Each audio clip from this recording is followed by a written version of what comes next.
मेरा प्यार भरा नमस्कार और मेरे चैनल पे आपका स्वागत है। मित्रों, कोरोना की एक नई वेव शुरू हो गई है, तो मैं उम्मीद करती हूँ कि आप सब अपना ख्याल रख रहे होंगे, भीड़ में जाने से बच रहे होंगे, मास्क का उपयोग कर रहे होंगे, अपने हाथ धो रहे होंगे। इसको हल्के में ना लीजिए और प्लीज़ अपना ख्याल रखिए, अपने परिवार का भी ख्याल रखिए। ख़ास तौर से बच्चों को थोड़ा सा एक ट्रेनिंग देने की आवश्यकता है, तो सारे प्रिकॉशंस लीजिए। आज मैं जिस विषय में बात करना चाहती हूँ वो एक्चुअली बहुत कॉमन विषय है, मेरे देखे में आया है और मेरे साथ भी ये गुज़रा है। मैं भी उस दौर से गुज़री हूँ, तो मैं बात करना चाहती हूँ कि जब भी हम किसी मार्ग पे चल रहे होते हैं या कोई गुरु धारण करते हैं या किसी विधि के माध्यम से हम साधना में उतरते हैं, बहुत एक्चुअली शुरुआती दौर में ये सारी चीज़ें होती हैं। तो होता ये है कि जब हमें अच्छा लगता है और हमको उसके लाभ होने लगते हैं, तो कुछ लोगों के मन में एक भाव आता है कि अरे यार, मुझे अच्छा लगा है, मुझे मेरे साथ इतना अच्छा हुआ है और मेरे लिए चीज़ें बदली हैं, तो ये सबको मिलना चाहिए। एक्चुअली मैं आपको बताऊं, ये भाव बहुत सुंदर है, आपके अंदर देने का भाव है। उसके लिए भी हृदय चाहिए होता है, नहीं तो लोग तो हर चीज़ छुपा छुपा के रखना चाहते हैं कि अरे किसी को पता ना चले हम क्या करते हैं, हमारे पास कौन सी मैजिक की गुड़िया है। तो अगर आपके अंदर ये भाव है कि भाई मैंने ये गुरु धारण किया है, या ये मैं साधना या ये विधि के माध्यम से मैं कर रहा हूँ, या आपने हीलिंग सीखी है, या किसी भी प्रकार की विधि को आप कर रहे हैं और आपको बहुत अच्छा अच्छा महसूस हो रहा है और आप ये देना चाहते हैं, आप दूसरों को आगे बांटना चाहते हैं, तो देखिए भाव तो बहुत सुंदर है, लेकिन इसमें ना कुछ बातें समझने जैसी हैं। दरअसल बात ये है कि आपको ये समझना होगा कि हर आत्मा की ना अपनी यात्रा है और हर आत्मा ना अपना चुनाव करके आई है कि उसको किस मार्ग से जाना है। और बात जहाँ आ जाती है आध्यात्म की, तो ये और ज़्यादा सेंसिटिव बात हो जाती है, क्योंकि आध्यात्मिक प्रगति या किसी गुरु का प्रवेश होना आपके जीवन में, किसी गुरु का पदार्पण होना आपके जीवन में, ये कोई छोटी मोटी घटना नहीं है। अगर आपको एक सद्गुरु मिलते हैं, पूर्ण गुरु अगर आपको प्राप्त हुए हैं, तो ये आप ये समझ लीजिए कि आपकी ये यात्रा बहुत पीछे से चली आ रही है। कई जन्मों से आप उस मार्ग पे लगे हुए हैं। और बहुत सारे हमारे गुरुदेव बोलते हैं कि जब बहुत सुंदर बात है कि वो बोलते हैं कि जब कई जन्मों के पुण्य कर्म अर्जित हो जाते हैं ना, आपके पुण्य के खाते में, आपके अकाउंट में जब ओवरफ्लो करने लगते हैं, तब जाके, और जब आपके अंदर से एक शुद्ध प्रार्थना निकलती है कि मैं आध्यात्मिक प्रगति करना चाहता हूँ, या मैं जानना चाहता हूँ कि मैं कौन हूँ, क्यों हूँ यहाँ, क्यों आया हूँ, जो भी जीवन में घटित हो रहा है क्यों हो रहा है, इस तरह के प्रश्न जब आपके अंदर आते हैं और अंदर से एक प्रार्थना निकलती है कि मैं अपनी आध्यात्मिक उन्नति करना चाहता हूँ या चाहती हूँ, तब जाके यूनिवर्स आपके जीवन में एक गुरु भेजते हैं। तो गुरु का मिलना बहुत ही भाग्य की बात है। आप बहुत सौभाग्यशाली हैं अगर आपको कोई गुरु मिले हैं, जिस भी गुरु को आप फॉलो करते हैं। लेकिन जिस भी व्यक्ति को आप जोर जबरदस्ती करेंगे, अपने मान्यताओं को या अपने पर्सनल अनुभवों को जब आप थोपते हैं, किसी के ऊपर आरोपित करते हैं, तो गड़बड़ होने लगती है। एक तो आपकी खुद की आध्यात्मिक स्थिति बिगड़ने लगेगी। मैं तो ओशो से जुड़ी हूँ, ओशो सन्यासी हूँ, तो ओशो से ज़्यादा कंट्रोवर्शियल गुरु तो कोई हुए ही नहीं है इस पूरी सदी में कोई नहीं हुए। और मेरे ख्याल से उनका एक कॉन्शियस एफर्ट रहता था कि मैं जो भी करूँ ना वो कंट्रोवर्शियल हो जाए, क्योंकि फिर बात ना बहुत जल्दी पहुँच जाती है बहुत दूर दूर तक। तब इतना सब सोशल मीडिया PR ये सब तो कुछ था नहीं, तो कैसे बात पहुँचाएं, कैसे ज़्यादा से ज़्यादा आत्माओं तक पहुँचे। तो ये ओशो की ना एक विधि थी, उनका अपना एक तरीका था कि वो हर चीज़ को थोड़ा सा कंट्रोवर्शियल कर देते थे ताकि लोग उसके बारे में बात करें, चर्चा करें और फिर थोड़े से क्यूरियस हो जाएं कि अरे ये क्या है, क्यों है, चलो देखते हैं, चलते हैं। तो वो बोलते आओ तो सही मेरे पास जैसे मैं आपको बताऊँ, ओशो ने ओशो की एक किताब है जो बहुत चर्चित रही और काफ़ी क्या बोलते हैं कंट्रोवर्सीज में घिरी रही, वो थी संभोग से समाधि। अब भाई समाधि तो ठीक है, लेकिन संभोग की बात करना वो भी 70s और 80s के दौर में, ये तो बहुत ही मतलब अनूठी घटना थी। अचंभित हो गए थे सब लोग, मतलब हैरान परेशान थे कि एक गुरु का संभोग से क्या लेना देना भाई, वो क्या संभोग की बातें कर रहा मतलब समाधि शब्द जो है ना सबने छोड़ दिया, समाधि किसी को ध्यान ही नहीं रहा, सबका ध्यान जो है ना वो संभोग की ओर आकर्षित हो गया, क्योंकि जो भीतर हमारे होता है ना हमारा आकर्षण भी उसी तरफ होता है। तो समाधि की तरफ हमारा आकर्षण नहीं, मतलब संभोग की तरफ। और अगर मैं खैर वो पुस्तक की बात निकली है तो बताती हूँ, विषय से थोड़ा हटकर है, पर अगर आप वो पुस्तक पढ़ेंगे ना संभोग से समाधि तक, तो पूरी किताब में कहीं आपको संभोग की बात नहीं मिलेगी। समाधि और सिर्फ परम समाधि की बातें हैं। और खैर वो उस पर भी मैंने मेरे अंदर से है कि मैं एक अलग से वीडियो ज़रूर बनाऊंगी संभोग से समाधि के ऊपर, तो वो उस पर अलग से चर्चा करेंगे।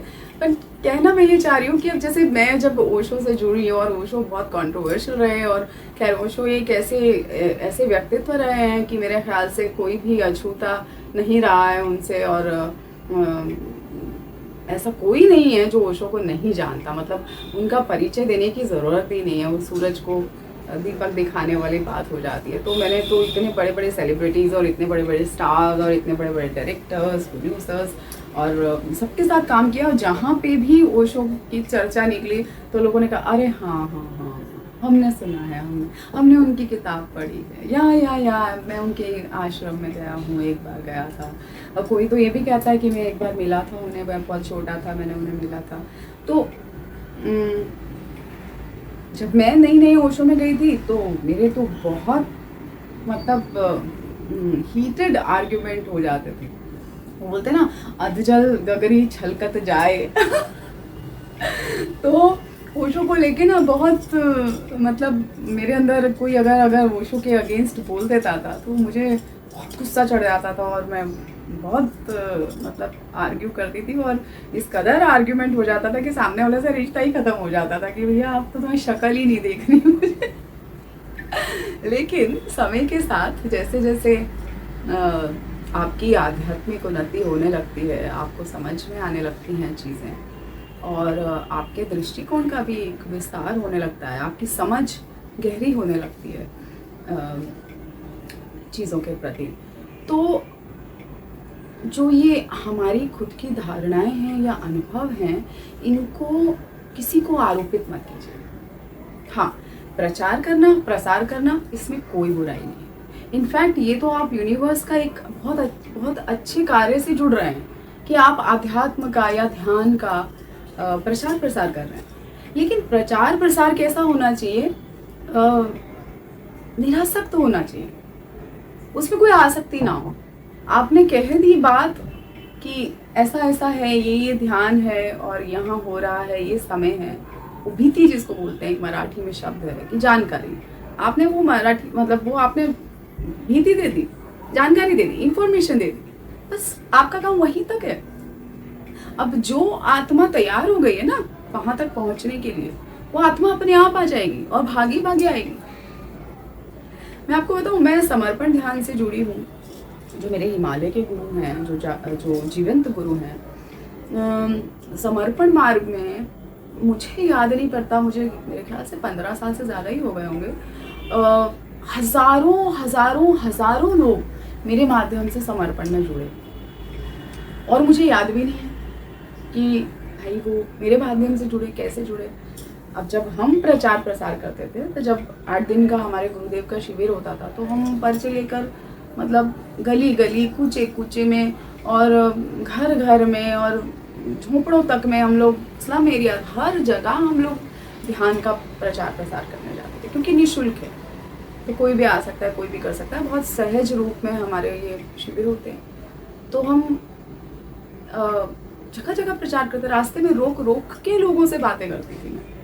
और इतनी ऊर्जा होती है जब आप उस मार्ग में सही दिशा में अपनी साधना कर रहे हो और गुरु चरण में चित्त रख कर जब आप ये गुरु कार्य करते हो प्रचार प्रसार का, तो इतनी ऊर्जा होती है आपके अंदर कि लोग सुनते हैं आपको। मतलब कोई ऑफिस से आ रहा है, स्टेशन से, उसके हाथ में बैग है, वो बहुत थका मांदा है, उसको घर जाना है, उसको खाना खाना है, उसको बच्चों के साथ भी टाइम स्पेंड करना है, उसको वाइफ से भी 4 बातें करनी है और फिर उसको सोना भी और फिर अगले दिन सुबह उठना है। वो सारा कुछ उसके दिमाग में चल रहा है। लेकिन अचानक आपने रोक लिया और आप उनसे चर्चा कर रहे हैं और आप उनको बता रहे हैं कि ऐसे ऐसे ये ध्यान हो रहा है, तो आप आइए। आप नहीं आ सकते तो अपनी पत्नी को भेजिए या अपनी माता जी को भेजिए, और लोग सुनते हैं आपको। मतलब 15-15, 20-20 मिनट, आधा घंटा खड़े रहते हैं, सुनते रहते हैं। और खड़े खड़े जब थक जाते हैं तो कहीं ढूंढते हैं बैठने के लिए, तो बोलते हो अरे आपको लेट हो रहा है, नहीं आप बोलिए, मैं सुन रहा हूँ, कहीं बैठ जाता हूँ। तो लोग सुनते हैं और क्योंकि आपके अंदर से वो ऊर्जा कार्य कर रही होती है। और बहुत सारे लोग ऐसे जुड़े मेरे माध्यम से, और ऐसे ही हम लोग तो किसी को भी पकड़ लेते थे कि अरे ऐसे ऐसे ये ध्यान हो रहा है, आप आइए, ये ऐसा है ध्यान, ये ऐसा है, ये ऐसा है, ये ऐसा है, ये सारी चीज़ें। लेकिन ना हमारे गुरु ने ना हमें मुक्त कर दिया था भीतर से, ये कहकर कि जब आप प्रचार प्रसार करने जाते हैं ना, तो आपको एक किसान की तरह बनना पड़ेगा। एक किसान के अंदर जो क्वालिटीज़ होती हैं, वो क्या करता है, जब वो बीज बोता है ना, तो वो बीच में ऐसे डालता जाता है, आगे बढ़ता जाता है, आगे बढ़ता जाता है, आगे बढ़ता जाता है। वो पीछे मुड़ के नहीं देखता कि कौन सा बीज ऊपर रह गया। अब जो बीज पृथ्वी को पकड़ लेगा, मिट्टी को, भूमि को पकड़ लेगा, वो अंकुरित हो जाएगा, और जो मिट्टी को छोड़ देगा वो मर जाएगा। तो किसान का वो काम नहीं, किसान का काम है बीज डालते और आगे बढ़ गया। तो हमारे गुरु ने हमें सिखाया कि तुम किसान बनो, बीज डाल दो, उसके बाद में मुड़ के मत देखो, कोई भी एक्सपेक्टेशन मत रखो, चाहे वो आपके परिवार के लोग हों। आपके परिवार में सपोज आपने कुछ शिविर किया या कोई गुरु धारण किया और आपको बहुत अच्छे अनुभव आए, तो आप अपने परिवार को भी जोर जबरदस्ती मत कीजिए। भले आप एक ही परिवार के सदस्य हैं, लेकिन आत्मा तो अलग अलग है ना। आप देखिए, जुड़वा भाई बहन भी होते हैं, या भाई होते हैं या बहन होते हैं, उनमें भी समानताएं नहीं होती हैं इतनी, बहुत सारी असमानताएं होती हैं दोनों में।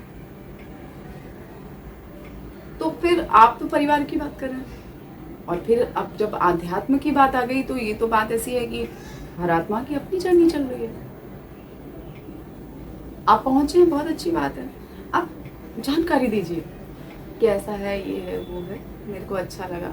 और क्या है ना, हम लोग ना, ये शुरुआती दौर की बातें हैं, मैं आपको बताऊं, धीरे धीरे ना जब आपके अंदर चेंजेस आने लगते हैं, जब आपकी ऊर्जा चेंज होने लगेगी, आपकी ऊर्जा इतनी चेंज हो जाए कि लोग आपके पास बैठे उनको अच्छा लगे, अरे यार तेरे पास बैठा हूँ ना, बहुत अच्छा लगता है, शांत लगता है, मन अच्छा महसूस होता है, खुशी महसूस होती है, प्रसन्नता लगती है। तो जब आप अपनी खुद की ऊर्जा को आप उठाएं, बजाय कि आप लोगों को जोर जबरदस्ती करें, you set an example in your friends, in your family and everywhere that. जैसे मैं आपको अपना एक एग्जाम्पल देती हूँ, मेरे साथ हुआ, बहुत साल पहले की बात है, ये 90s की शायद बात है, जब मैं मिठुन दा की उन ज़माने में ना बहुत फिल्में करती थी, तो मेरा कोयम्बटूर, ऊटी जाना बहुत होता था। तो एक एक्ट्रेस है, मैं उनका नाम भूल रही हूँ, वेरी नोन एक्ट्रेस, काफ़ी प्लम्प हैं और गुड्डी मारुति जैसे ही, वो काफ़ी कॉमेडी रोल्स वो करती हैं। तो वो और मैं साथ में ट्रैवल कर रहे थे, और मेरी जनरली आदत है, मैं बहुत बोलती हूँ। सो वो मेरे साथ फ्लाइट में थी और मैं पूरी फ्लाइट में उनके साथ बातें करती रही, और वो हर बात पे ना बड़ी स्वीट से स्माइल देती थी और नोट करती थी, हाँ ना, बहुत कम बोलती थी, बहुत कम। फाइनली हम लोग मुंबई एयरपोर्ट पहुँचे, और तभी भी कुछ सामान को लेके हमारी चर्चा हो रही थी, और वो तभी भी शांत बैठी हुई थी और नोट ही कर रही थी, और एक कंटिन्यूस स्माइल उनके होठों पे थी। तो मैंने ना उनसे पूछा, मैंने कहा आप इतना शांत कैसे रह पाती हैं? मतलब मैं कब से बोली जा रही हूँ और आप इतनी शांत बैठी हुई हैं, कैसे कैसे करती हैं आप ये? तो शी सेड कि मैं ना ये गोयंका जी का ये जो ध्यान है, आनापान सती योग जिसे कहते हैं, तो बोले कि मैं गोयंका जी का वो 11 दिन का ध्यान करने जाती हूँ, मौन में रहना पड़ता है उसमें। तो क्या मैंने इतनी बार अटेंड कर दिए वो 11 दिन के, कि अब ना मेरे अंदर बहुत मौन स्थित हो गया। अब मेरा मन ही नहीं करता बोलने का। सो देखिए, she have set an example, you know, और मेरे अंदर क्यूरियोसिटी हुई कि आप ऐसा क्या करती हैं जो आप इतनी शांत रहती हैं, है ना? मतलब चुप रहना, शांत रहना अपने आप में एक बहुत बड़ी उपलब्धि है। So she have set an example. तो इसी प्रकार से ना हम खुद का हम एग्जाम्पल सेट करें, और ज़ोर ज़बरदस्ती ना करें। आप जानकारी दीजिए, अपने खुद के बिलीफ्स को किसी पे भी आरोपित मत कीजिए, फिर चाहे वो आपके पति ही क्यों ना हो, आपकी पत्नी ही क्यों ना हो। एक फ्रीडम, हर आत्मा की अपनी एक फ्रीडम होनी चाहिए ना। वो क्या करना चाहता है, वो अपनी यात्रा चुन के आए पीछे से, तो आप उसकी यात्रा में आप हर्डल्स मत डालिए। You do your thing and you set an example. आप अपनी ऊर्जा को इतना बढ़ाइए कि सामने वाले को खुद ही आया आपके पास कि यार ये जो तुम कर रही हो बड़ा, मतलब कुछ अच्छा सही लग रहा है, मतलब ये ना आप हमारे अंदर बड़े ये चेंजेस हैं, या तुम्हारी एनर्जी बहुत अच्छी हो गई है, तुम आजकल बहुत खुश रहती हो यार, और तुमको तो टेंशन ही नहीं होती है यार तुम्हारा गुस्सा बहुत शांत हो गया है यार, क्या करती हो तुम? वो खुद ही आए ना सामने से लोग आपके पास में। तो एक तो ये बात है। अच्छा, अब हम बात करते हैं कि जैसे पति पत्नी। अब पति पत्नी का रिश्ता ना बहुत क्लोज का होता है, और एक्सपेक्टेशंस बहुत ज़्यादा होती हैं एक दूसरे से। तो अगर पत्नी ने कुछ किया है तो वो पति के पीछे भी पड़ सकती है कि यार ये गुरुजी हैं, ऐसे हैं वैसे हैं, आपको भी करना है, होता है। और दिक्कतें आने लगती हैं, मतलब इस लेवल पे बातें पहुंचती हैं कि आपस में मतभेद होने लगते हैं उनके, और मतभेद से बातें मनभेद तक पहुंच जाती हैं। तो देखिए, जहाँ तक पति पत्नी की बात है ना, मैं आपको बताऊँ, हमारे गुरुदेव बहुत सुंदर तरीके से समझाते हैं कि पति पत्नी होते हैं ना, वो जैसे आपने लेबोरेटरी में अगर देखा होगा,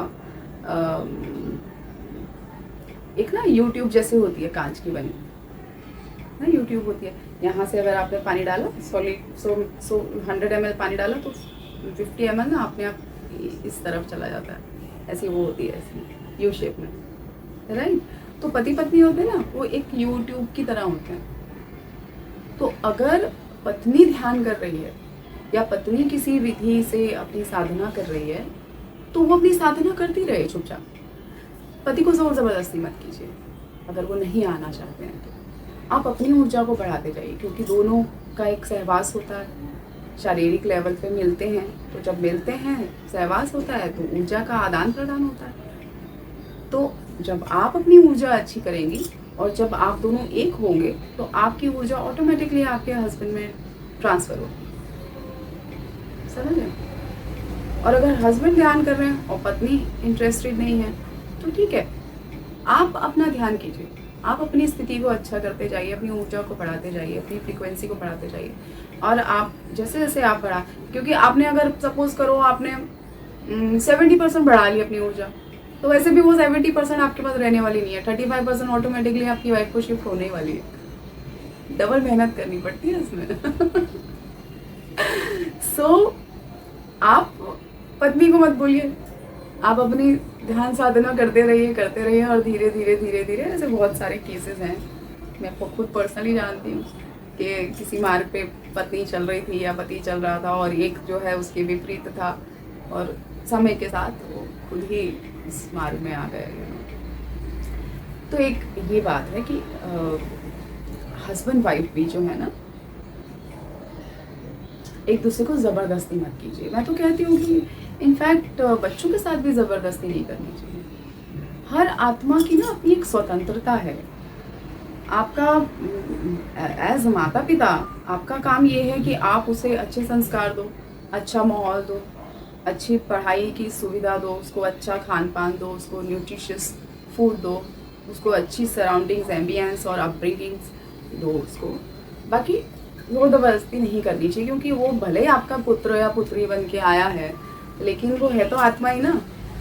हो सकता है आपका दादा हो, आप उसे सिखा रहे हैं, है ना, वो अपना एक अनुभव लेके आ रहा है पीछे से, तो उसको मालूम है, वो आत्मा को मालूम है मुझे क्या करना है जीवन में। तो बात सारी ये है कि आप अपने खुद की चीज़ें जो है आरोपित मत कीजिए और अपनी साधना कीजिए, अपनी यात्रा कीजिए, और जिसको आना है इस मार्ग में अपने आप आएगा। वो आपके लाख मना करने पे भी आ जाएंगे, यू नो। और आप जिसका लिखा ही नहीं है, समय ही नहीं आया अभी, समय होता है ना, ये एक चक्र है।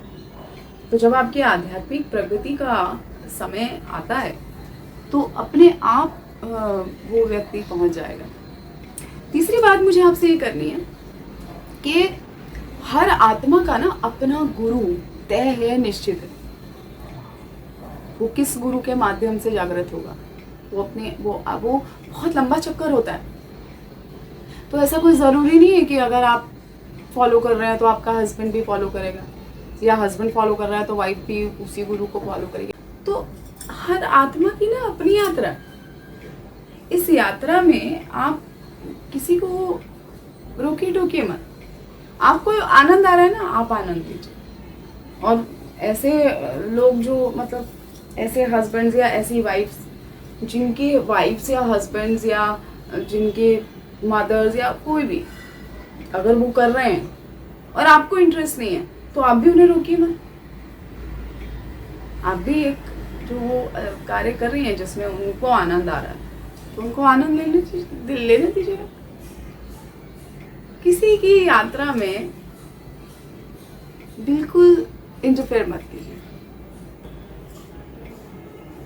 आपके समय की बात है ये, जब समय निश्चित है, ये सारी चीजें निश्चित हैं, तय हैं, पूर्व नियोजित होती हैं।